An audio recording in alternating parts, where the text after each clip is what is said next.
How are you. नमस्कार दोस्तों, मैं मुबीन खान मैथ एक्सपर्ट एकेडमी में आप सभी का स्वागत करता हूं। जैसा कि अपना चल रहा था नंबर सिस्टम, और ये नंबर सिस्टम सभी R TET, S TET, UP TET, MP TET, कोई भी टीचर एग्ज़ाम हो या फिर पटवारी हो, राजस्थान पुलिस हो, कोई सा भी कम्पिटिटिव एग्ज़ाम हो, सभी के लिए बहुत ही उपयोगी है। तो इसमें आप ही आज अपन ज़बरदस्त तरीके से पढ़ेंगे परमीय और अपरमीय संख्याएँ।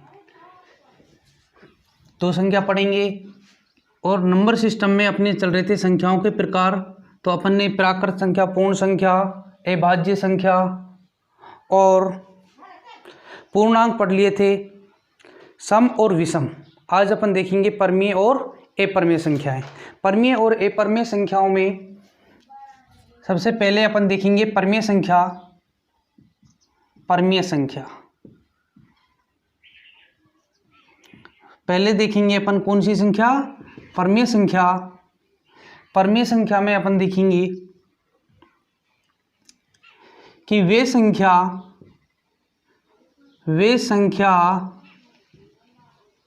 जिनको P/Q के रूप में व्यक्त किया जा सकता है, व्यक्त किया जा सकता है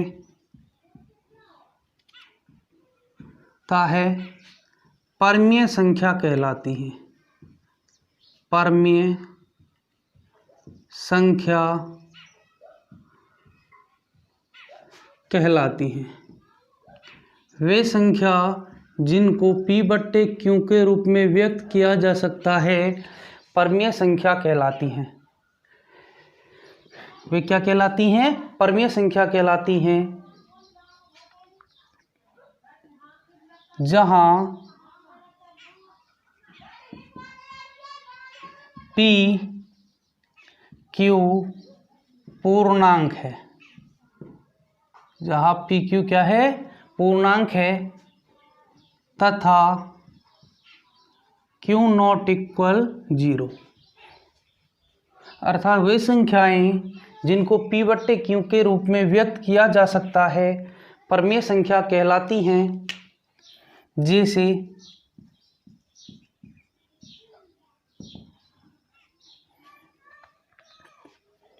जैसे 2/3, 1/4, 5/6 ...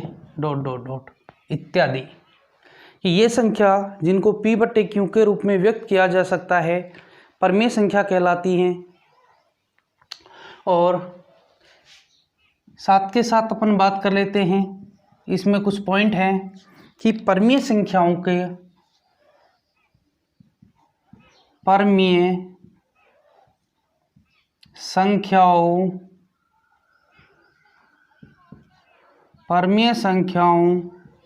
का प्रसार शांत तथा अशांत आवर्ती होता है। अशांत आवर्ती होता है। अशांत आवर्ती होता है। परमीय संख्याओं का प्रसार शांत तथा अशांत आवर्ती होता है। कैसा होता है? या तो शांत होगा, या तो क्या होगा? शांत होगा, या अशांत क्या होगा? आवर्ती होगा। तो ये अपने परमीय संख्या की मेन इंपॉर्टेंट बातें हो गई कि परमीय संख्याओं में जो है P/Q के रूप में लिखा जा सकता है। परमीय संख्याओं को P/Q के रूप में लिखा जा सकता है तथा Q का मान 0 नहीं होना चाहिए, यानी हर का मान 0 नहीं होना चाहिए। अब हर का मान 0 नहीं होना चाहिए, क्यों? क्योंकि यदि हर का मान 0 हो गया तो वे संख्या नहीं होती, वे क्या हो जाती है? अनंत हो जाती है, अनंत बन जाता है। तो एक इम्पोर्टेंट क्वेश्चन ये है, और इधर आपको ये ध्यान भी रखना है कि जैसे 0 एक परमीय संख्या है। 0 एक परमीय संख्या है।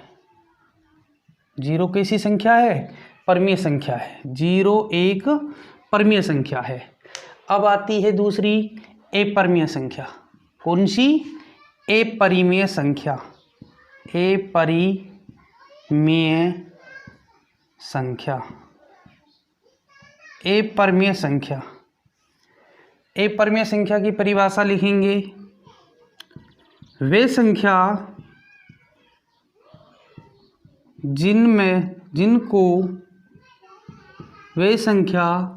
जिनको P बट्टे Q के रूप में व्यक्त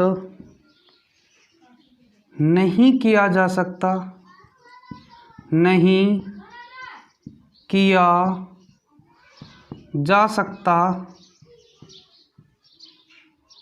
उन्हें अपरिमेय संख्या कहते हैं।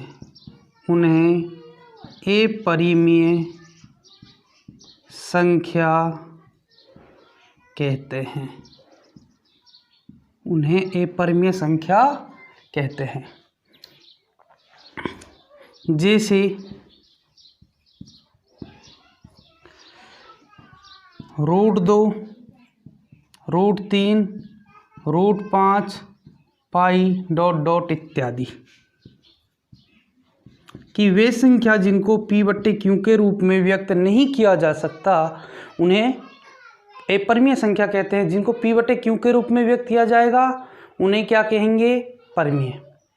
जिनको व्यक्त नहीं किया जा सकता P बट्टे रूप में, अर्थात अंश और हर के रूप में नहीं लिखा जाता, उन्हें अपरिमेय संख्या कहते हैं।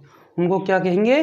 अपरिमेय संख्या कहेंगे। जहाँ P और Q क्या है? वही पूर्णांक है, यानी पूर्णांक माइनस और प्लस दोनों हो सकते हैं, इंटीजर नंबर है। तो इसमें भी अपन को बात रखनी है कि अपरिमेय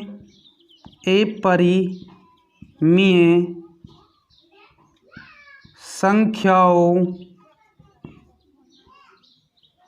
का प्रसार, अपरिमेय संख्याओं का प्रसार, अपरिमेय संख्याओं का प्रसार अशांत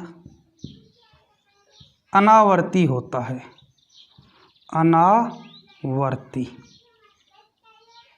अनावर्ती होता है।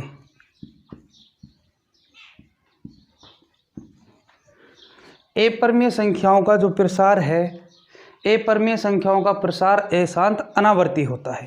अपरिमेय संख्याओं का प्रसार क्या होता है? अशांत अनावर्ती होता है। अब इनको आप उतार सकते हो या फिर आप स्क्रीनशॉट ले सकते हो कंप्लीटली। तो ये हुई अपनी कौन कौन सी परमीय और अपरिमेय संख्याएं। तो आशा करता हूँ आपको परमीय और अपरिमेय संख्या अच्छी तरह समझ आ गई होंगी और इनको जो कहते हो आपको याद करना है। इसके बाद परमीय और अपरिमेय संख्याओं में कोई भी आपको दिक्कत नहीं आनी चाहिए। तो इसी प्रकार की वीडियो और देखने के लिए आप अपने YouTube channel math expert academy को सब्सक्राइब करें, लाइक करें एंड शेयर करें और बेल आइकन दबा लें जिससे आपके पास नोटिफिकेशन आ जाए। तो तब तक के लिए सभी को धन्यवाद दोस्तों। जय हिंद, जय भारत।